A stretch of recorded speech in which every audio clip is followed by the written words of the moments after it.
ప్రతి హీరోకి ఒక్కొక్క యాంగిల్లో ఒక్కొక్క యాంగిల్లో ఒక ఫాలోయింగ్ ఉంటుంది. నరేష్కి అట్లా కాదు, అతను ఒక ఫ్యామిలీ మెంబర్. అంటే ఆ ఫ్యామిలీలో ఉన్న ప్రతి ఒక్కడికి నచ్చే హీరో అతన్ని పెట్టుకుని ఒక సోషల్ ఫ్యాంటసీ సినిమా కనుక చేస్తే ఎంత బాగా చేయొచ్చు ఒక టెక్నీషియన్గా. ఇవాళ ఉన్న మనకున్న పరిజ్ఞానం ఎట్లాంటిదంటే మనకున్న ఈ గ్రాఫిక్స్ కానివ్వండి, లేకపోతే సెట్స్ కానివ్వండి, ఇవాళ మనం హాలీవుడ్ స్టైల్లో మన హైదరాబాద్లో కూడా టెక్నీషియన్స్ అందరూ చేసే స్టేజ్లో ఇవాళ మనం ఉన్నాం. దాన్ని మనం కరెక్ట్గా ఉపయోగించుకుని చేసుకోగలిగితే కనుక డెఫినెట్గా ఒక మంచి సినిమా చేసుకోవచ్చు. ఆ మంచి సినిమాకి ఫస్ట్ మనకు కావాల్సింది ఏంటంటే ఒక కథ. నేను ఎంత గొప్పగా ప్రొడ్యూస్ చేసినా, డైరెక్టర్ ఎంత గొప్పగా తీసినా, హీరో ఎంత బాగా పెర్ఫామ్ చేసినా కానీ కథ అనేది లేకపోతే మనం ఏం చేసినా దానివల్ల ఉపయోగం ఏం ఉండలే మ్యాట్నీ నుంచి. అది మీ అందరికీ తెలిసిందే. అసలు దానికి కావాల్సింది మెయిన్ ఆ రా మెటీరియల్ ఏంటంటే ఆ కథ కనుక మంచి చేసుకోగలిగితే దానికి తగ్గ టెక్నీషియన్స్ ఆర్టిస్టులు ఎప్పుడైతే ఉన్నారో 100% పెద్ద సినిమా చేయగలుగుతాం అనే ఆ నమ్మకంతో, ఆ కాన్ఫిడెన్స్ తోటి ఆ కథని ఫస్ట్ నమ్ముకున్నాను. ఆ కథకు తగ్గ ఆర్టిస్టులని, టెక్నీషియన్స్ అందరినీ పెట్టుకుని ఈ కథకు తగ్గట్టుగా మాకు నరేష్ని కొత్త కోణంలో చూపిస్తున్నాం. తను ఇప్పటిదాకా సోషల్ ఫ్యాన్సీ, బహుశా నాకు తెలిసి ఇదే ఫస్ట్ సినిమా. ఈ సోషల్ ఫ్యాన్సీలో యముడి మీద చాలా సినిమాలు వచ్చినాయి. గతంలో పోలిస్తే ఏముంది, భూలోకం నుంచి యమలోకంలోకి వెళ్తాడు, యముడిని ఆటాడించడమే కదా, లేకపోతే యముడు భూలోకం వచ్చి ఇక్కడికి వచ్చి కామెడీ చేస్తాడు అన్నారు కదా. ఫస్ట్ టైం ఒక యముడు ఫ్యామిలీని టచ్ చేసాం మనం ఈ సినిమాలో. ఒక 2 కుటుంబాల మధ్యన మనం సినిమాలు ఎలా వచ్చినాయో అట్లాగే అసలు భూలోకంలో ఉన్న కుటుంబం, యమలోకంలో ఉన్న కుటుంబం, ఈ 2 కుటుంబాల మధ్యన ఉండే ఆ రిలేషన్షిప్ దాకా మనం ఎక్కడ చూపించలే. యముడికి ఒక ఫ్యామిలీ ఉంది, యముడికి ఒక భార్య, ఒక కూతురు, ఒక కొడుకు ఉన్నారనేది మనం ఒక ఫుల్ బడ్జెట్గా ఒక ఫ్యామిలీ ఉండి భూలోక ఫ్యామిలీ నుంచి వియ్యం అందుకుంటే ఎట్లా ఉంటుందని ఒక డిఫరెంట్ కాన్సెప్ట్ తోటి ఈ సినిమా చేయడం జరిగింది. అట్లాగే ఈ సినిమాకి నాకు మ్యూజిక్ కూడా చాలా ఇంపార్టెంట్. పెద్ద మ్యూజిక్ డైరెక్టర్లు అందరూ, కోటి గారు ఎంత పెద్ద మ్యూజిక్ డైరెక్టర్ మీకు తెలుసు. అట్లాగే అందరూ ఇప్పుడు ఇవాళ ఏ మ్యూజిక్ డైరెక్టర్ని పెట్టినా టైం ఎక్కువ స్పెండ్ చేసి నాకు సాంగ్స్ మీద పట్టు, అందమైన సాంగ్స్ కావాలి, క్లారిటీ. పాట వింటే కనుక 10 ఏళ్ళు అయిన తర్వాత కూడా ఇప్పుడు మన పాత పాటలు ఎలా వింటున్నామో ఈ పాటలు కూడా నెక్స్ట్ 10 years నెక్స్ట్ జనరేషన్ కూడా ఈ పాటలు వినాలి అనే ఉద్దేశంతో నాకు టోటల్ 6 పాటల్లోనూ 5 పాటల్లోనూ 5 అలా లేకపోయినా కనీసం 2 సాంగ్స్ అయినా ఆ ప్యాటర్న్ వస్తే ఎప్పుడైనా మన కార్లో వెళ్ళేటప్పుడు పాటలు అంటే సౌండ్ డామినేట్ చేయకుండా లిరికల్ వాల్యూతో పాటు చేస్తే బాగుంటుందని, అది కోటి అయితే డెఫినెట్గా 100% బాగా చేస్తారని కోటిని పెట్టుకోవడం జరిగింది. ఫస్ట్ ఆఫ్ ఆల్ ఈరోజు మా ప్రొడ్యూసర్ చంటి గారు ఇండస్ట్రీకి వచ్చి 30 years అయింది. So congrats.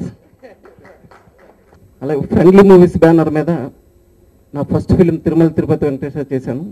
మరలా అదే మా కాంబినేషన్లో సెకండ్ ఫిలిం, నరేష్ కాంబినేషన్లో థర్డ్ ఫిలిం చేస్తాను.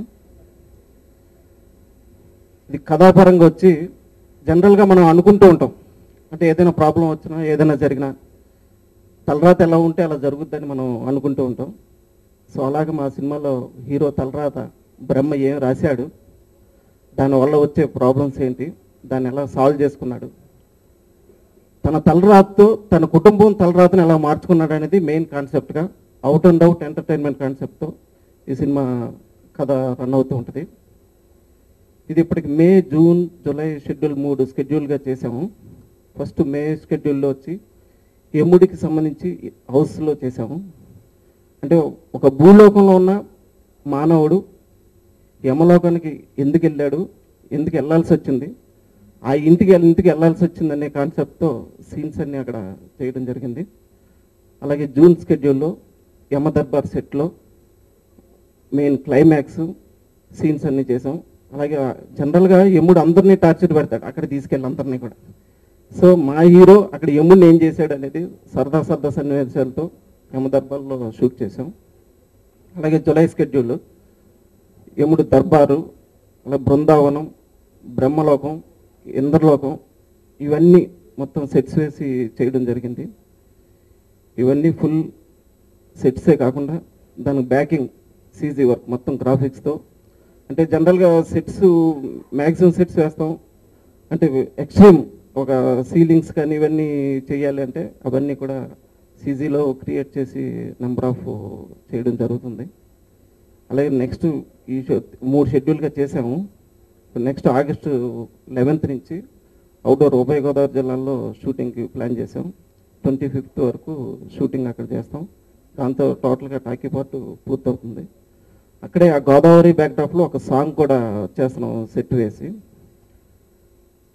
తర్వాత సెప్టెంబర్ 1 to 5 ఇక్కడ ఒక సాంగ్ ఆడిటోరియంలో ఒక 500 మెంబర్స్ చిల్డ్రన్స్ వాళ్ళ పేరెంట్స్ మధ్య ఒక సాంగ్, క్లైమాక్స్కే హైలైట్ సాంగ్ ఇది. ఈ సాంగ్ తర్వాత ఎంత ఒక ఫీల్ అనమాట, ఒక హీరో మీద ఎంత ఇంప్రెషన్ వస్తుందో అటువంటి సాంగ్ని 1 to 5 ప్లాన్ చేస్తాం. అలాగే ఉన్న సాంగ్ బ్యాలెన్స్ ఒకటి అబ్రాడ్లో ప్లాన్ చేస్తాం. ఇది టోటల్గా ప్రోగ్రెస్, ఈ సినిమా యొక్క ప్రోగ్రెస్ రిపోర్ట్. ముఖ్యంగా ఏంటంటే ఈ సినిమాకి ఫస్ట్ ఖర్చు అయిన తర్వాత నేను ఒకటి అడిగానండి, సార్ బడ్జెట్ ఎక్కువ అవుతుంది, ఓవర్ బడ్జెట్ అవుతుంది, మనకున్న బిజినెస్ ఏంటి అంటే అని చెప్పారండి. లేదు 5 years తర్వాత వస్తున్నాను, మంచి సినిమా తీయాలని. సో ఓకే, నాకు అనిపించింది ఏంటంటే ఆర్ట్ డైరెక్టర్ కదా ఏదో జిమ్మిక్లు థర్మాకోల్స్ వేసి సెట్ చేసేస్తారనుకున్నాను. ఆయన గుడ్ న్యూస్ చెప్పింది ఏంటంటే నేను ఆర్ట్ డైరెక్టర్ నేను చేయట్లేదమ్మా, కిరణ్ చేస్తున్నానన్నారు. ఎందుకంటే కిరణ్ గారు నాకు ఆర్ఎఫ్సీలో పరిచయం, ఇదివరకు నా సినిమాలకి 2-3 సెట్లు వేశారు. సో ఆయన ఫైనెస్ట్ వర్క్స్ అంటే ఈ సినిమాకి నాకు బాగా నచ్చింది ఏంటంటే యమలోకం ఒక కలర్ స్కీమ్తో కానివ్వండి, ఒక అంటే పొరులతో చేయటం, ఆ చిన్న చిన్న ఫైనెస్ట్ డీటెయిల్స్, అంటే ఏదో ఎక్కడో ఉంది పిల్లరు దాన్ని సరిగ్గా వదిలేయచ్చు అంటే ఎవరు చూస్తారులే అనుకుంటా, అది కూడా చిన్న ఆ ప్రాపర్టీ కూడా కరెక్ట్గా పెట్టుకుని అలా బాగా ప్లేస్ చేశారండి. అంటే అదొకటే కాదు, అండ్ ఆయనకి మంచి కలర్ స్కీమ్స్ కానివ్వండి, లేకపోతే మంచి నాలెడ్జ్ ఉంది. సో ఐ థింక్ సో డెఫినెట్గా ఇప్పటి వరకు నేను చేసిన సినిమాల కంటే అంటే బడ్జెట్ ఎక్కువ అవుతుంది, అది తెలుసు చంటి గారికి. ఆయన కొంచెం ఎక్కువ కూడా చెప్తారు బిజినెస్ చేయాలని, బట్ ఆ రేంజ్ బిజినెస్ డెఫినెట్గా వస్తుందండి. అండ్ డెఫినెట్గా ఎందుకంటే చంటి గారు ఫస్ట్ నుంచి ఒకటి చెప్తున్నారు, ఇది డబ్బు కోసం చేసేది కాదు, 5 years తర్వాత వస్తున్నాను, నేను ప్రూవ్ చేసుకోవాలని. సో డెఫినెట్గా ఆయన మళ్ళీ ప్రూవ్ చేసుకుంటారు, మరిన్ని పెద్ద సినిమాలు మళ్ళీ తీస్తారు. విష్ చంటి గారు very all the best. Thank you అండి. ఫ్రెండ్లీ మూవీస్ చంటితోటి మళ్ళీ మా కాంబినేషన్ చాలా సినిమాలు చేసాం. తర్వాత మళ్ళీ 5 years తర్వాత చంటి మంచి ప్రాజెక్ట్ తోటి దగ్గర రావటం, మంచి మ్యూజిక్ స్కోప్ ఉంది. నేను నరేష్ సినిమా చేస్తూ ఉంటే నాకు ఈవీ సినిమాలు నేను చేయట్లేదే, నాకు చాలా మిస్సింగ్ ఫీలింగ్ ఉండేది, ఈవీవి గారు లేరు. కానీ ఈరోజు నాకు నరేష్ అండ్ సత్యబాబుతో చేస్తుంటే నా ఈవీవి సినిమా చేస్తున్నంత ఆనందంగా ఉంది. నాకు చాలా చక్కగా అన్ని విధాలుగా చాలా చక్కగా కుదిరింది ఈ సినిమా. సో డెఫినెట్లీ మంచి సక్సెస్ ఫిలిం మళ్ళీ చేయటం నాకు చాలా ఆనందంగా ఉంది. మా టీంలో ఇంకా మంచి మంచి సక్సెస్లు మా చంటి మళ్ళీ ఇంకా నిర్మించాలని I wish Chanti all the best. Once again 30 years పూర్తి చేసిన సందర్భంగా మా best wishes Chanti. Thank you very much.